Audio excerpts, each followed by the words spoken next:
Leader of the UKIP group, Neil Hamilton. I'd like to follow up the last question, which was asked by the Leader of Plaid Cymru a moment ago. She referred to this excellent report from the External Affairs Committee on how is the Welsh Government preparing for Brexit. And in the Chairman's introduction to the report, as she said, there is a need for the Welsh Government to be doing more in terms of scenario planning, including a no-deal to prepare for Wales, that governments, national, regional, or elsewhere in the EU and the European Commission itself have preparations in place for such an outcome. Why not Wales? If they can do it, why can't the Welsh Government? Well, I have to say the Leader of UKIP comes from a position of saying it doesn't matter if there's a hard Brexit. These things are not important. Tariffs, non-tariff barriers are not important. He suffers from the same misguided view as the leader of the Welsh Conservatives, namely that these things are not important. Well, they are important for Welsh farmers, because the Welsh Conservatives have never said how they will protect Welsh farmers if there are tariffs placed on their produce sent to the European Union. They have never said how the markets of the food and drink industry, 90% of which are exported to the European single market, how they will be protected. Our position is based on evidence that has been produced, for example, by Cardiff Business School and others, and not on wishful thinking. But the First Minister is still fighting the referendum campaign. My question was a practical one, that other governments and regional assemblies are doing something to prepare for the possibility of a no-deal Brexit. That will not come about, if it comes about at all, because of what the UK government wants. It will come about because the EU will irrationally decide to cut off its nose to spite its face. But the question I asked was a simple one.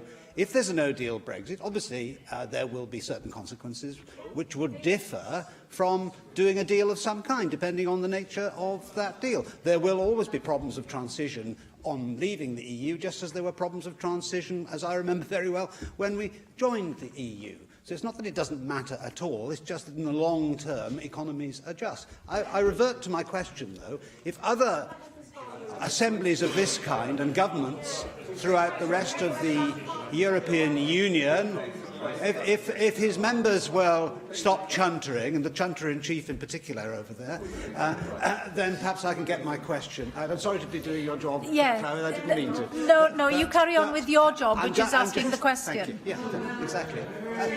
Why is the Welsh Government not doing anything at all, so far as I can tell, to prepare for the possibility of a no-deal Brexit, to help Welsh businesses to cope with the transition period that is inevitable, whatever the outcome? There it is. The word cope is used. Cope. That's the whole point. A hard Brexit is a disaster. 60% of our exports go to that single market. 90% of our food and drink exports go to the single market. The parties have the right to try to ignore that. It doesn't matter. Wishful thinking. We'll find other markets. There is no evidence of that.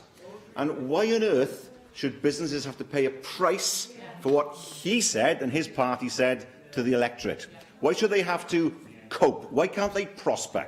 And businesses will prosper if we remain inside the single market and the customs union. The First Minister talks in terms as though that there is a world of certainty that we're in at the minute, and we're about to go into a world of uncertainty. Anybody who's ever run a business, and I know the First Minister hasn't, knows that you have to cope with changed circumstances. You know, Sir James Dyson, who runs one of our biggest companies, has said that uncertainty is an opportunity, and the opportunity actually is that the rest of the world is growing at a far greater rate than Europe. So the opportunity is to export to the rest of the world and to capitalise upon that. What is the Welsh Government doing to prepare for the possibility of opening up other markets around the world where the EC Commission itself says that 90% of growth in demand is going to come in future years? Still only part of a common front with him and his party? I mean, that's one of the questions that perhaps people want to ask. Of course not, given what he has just said. Well, can I invite him to do something? He is a leader of a political party in Wales. Come to a farm, a hill farm, anywhere in Wales, a sheep farm. The leader of the Welsh Conservatives can join him, actually, get away from the Vale and his acres in the Vale, and go and talk to the farmers there, the sheep farmers, and say to them, uncertainty is an opportunity. Say that to them. I offer him the invitation. He can be joined by his political bedfellow over there. Go and talk to them and tell them they're worrying about nothing, moaning about nothing, and that in fact a reduction in their subsidies and the loss of their market is actually an opportunity. Question 3.